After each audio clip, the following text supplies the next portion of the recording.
What is Triple G's legacy? I'm assuming that Triple G, after this loss to Canelo, this is it for him. He's retiring. I know he said in the ring that he wanted to continue, but if I had to bet on it, I think that he's going to retire. So, 40 years old, former middleweight champion of the world, was on the pound-for-pound list for years. At one point in time, I think Ring Magazine, or maybe it was ESPN, I don't remember, one of the lists, had Triple G as their number one fighter in the world. And it begs the question, what is Triple G's legacy? Now let's break it down. So Triple G, he's from Kazakhstan. He has an extensive amateur career like a lot of them do in Europe.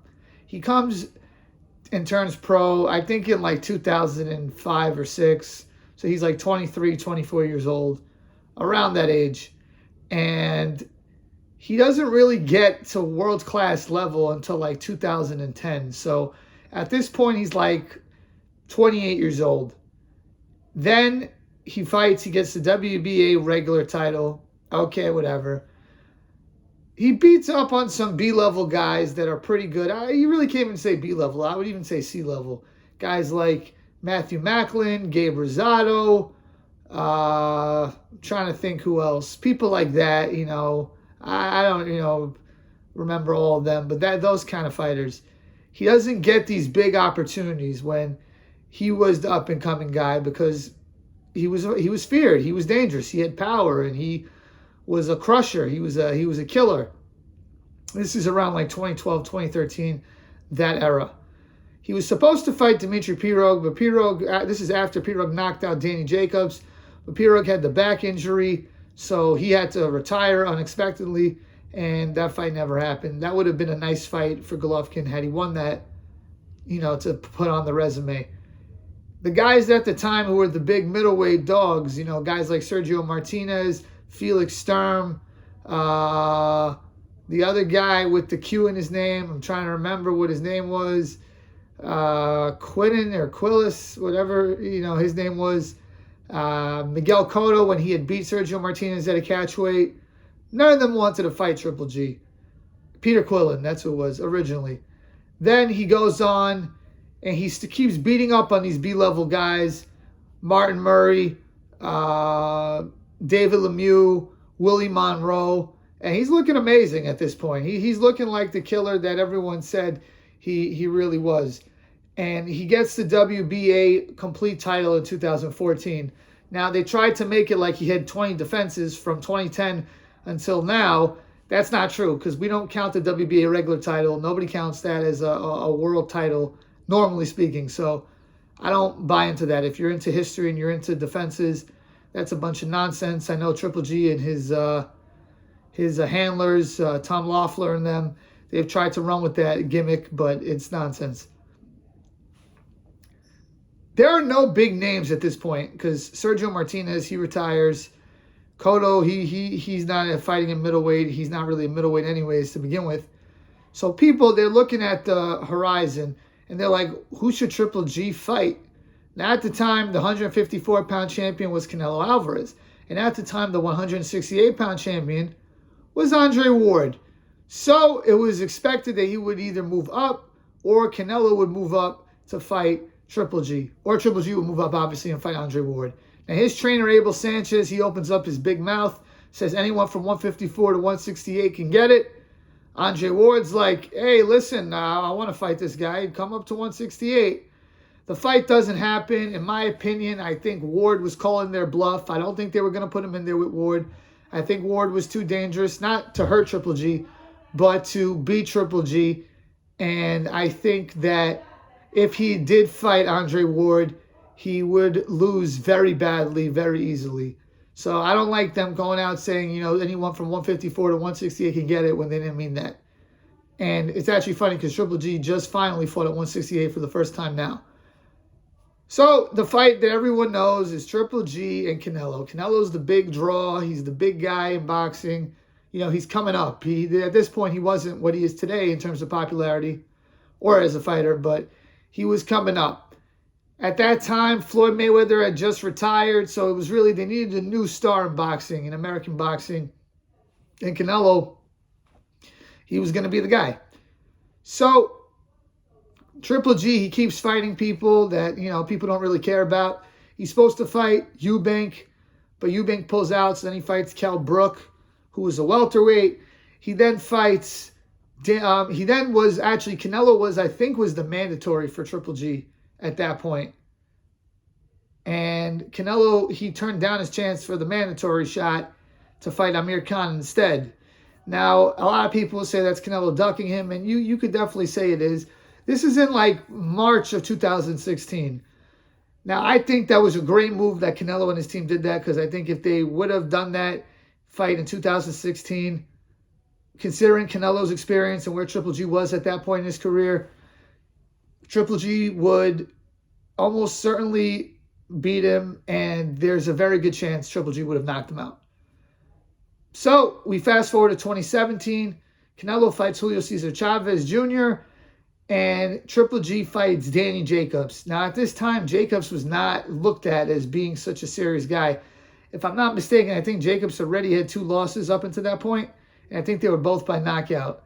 Could be wrong on that, but I think that. And surprisingly, Danny Jacobs does well versus Triple G. He loses the fight, gets dropped in the first round, but he wins a bunch of rounds, and the fight is surprisingly competitive. I think Triple G still won that fight, but for the first time, we saw Triple G, he started to look human. Now then, Canelo says he's going to fight him in September of 2017. So he really only waited a year and a half. So all this talk about how Canelo waited so long to fight Triple G, I think it's a little bit overblown, but okay. Triple G starts to look human versus Danny Jacobs. Then he fights Canelo. Now, going into that Canelo fight, a lot of people were like, he's going to stop Canelo. I thought that. I thought Triple G was the number 1 fighter in the world. And I got to be honest, after that first fight with Canelo, even if you thought Triple G won, I was still disappointed because the guy didn't land that many right hands. He didn't get him out of there. And I expected him to dominate Canelo. And Canelo at this point in time was not the Canelo of today. That was not the same guy. Canelo back then was, he was not looked at as this killer, this animal, this, that, and the third. And it rose the question, is Triple G getting old? That's what people were starting to say. Then Canelo fails a drug test, and he fights Martirosyan, and he knocks out Martirosyan. So you can't say that it was just all age, because he was able to knock out Martirosyan after he went the distance with Danny Jacobs and Canelo. And then he has the second fight with Canelo. Canelo wins. It's debatable. Okay, whatever. Fine. But I remember thinking after these fights, Triple G is not as dominant as I thought he was. And this guy only fights at 1 weight. I'm not I wasn't overly impressed.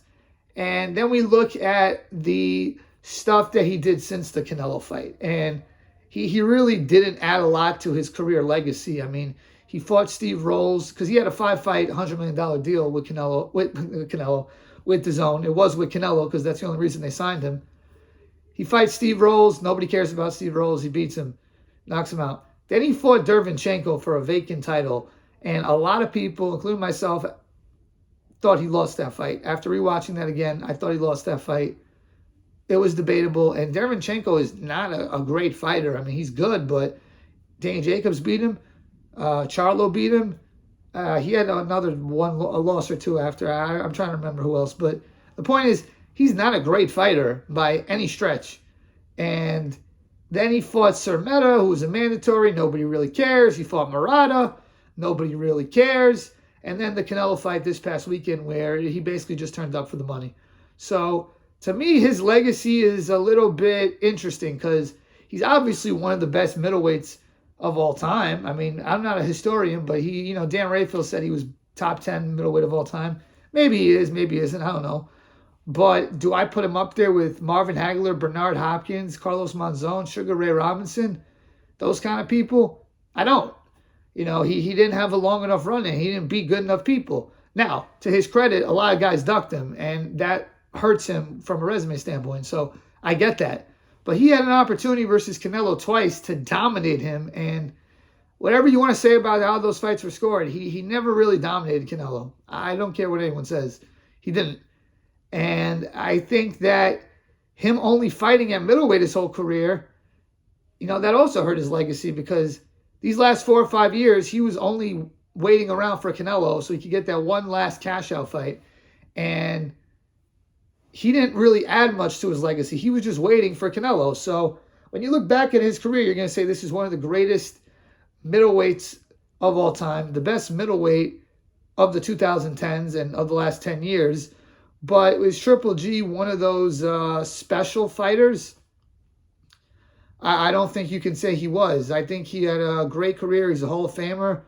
But from a resume and legacy standpoint, I think he will be forgotten about because outside of the Canelo fights, he really did not add that much legacy and that much to his resume and that many memories to his career. He was an exciting fighter, great entertainer, first ballot Hall of Famer, and he definitely has one of the best trilogies in the history of boxing with Canelo. Even though the last fight wasn't a great fight from an entertainment standpoint, really the first two fights, but from an all-time standpoint, I don't think we're going to look back at him and say, yeah, this guy was one of the all-time great fighters. I think he's a Hall of Famer, but more in the Joe Calzaghe, Andre Ward kind of way, but still great career. He's like a Miguel Cotto type, he's that kind of level of a Hall of Famer. Great career, first ballot Hall of Famer, and if he does retire, which I think he will, he'll be going straight into the Hall of Fame, and he would have made a lot of money for himself and given the fans a lot of great memories. If you enjoyed this video, please like and subscribe and comment as well. I want to know what you think.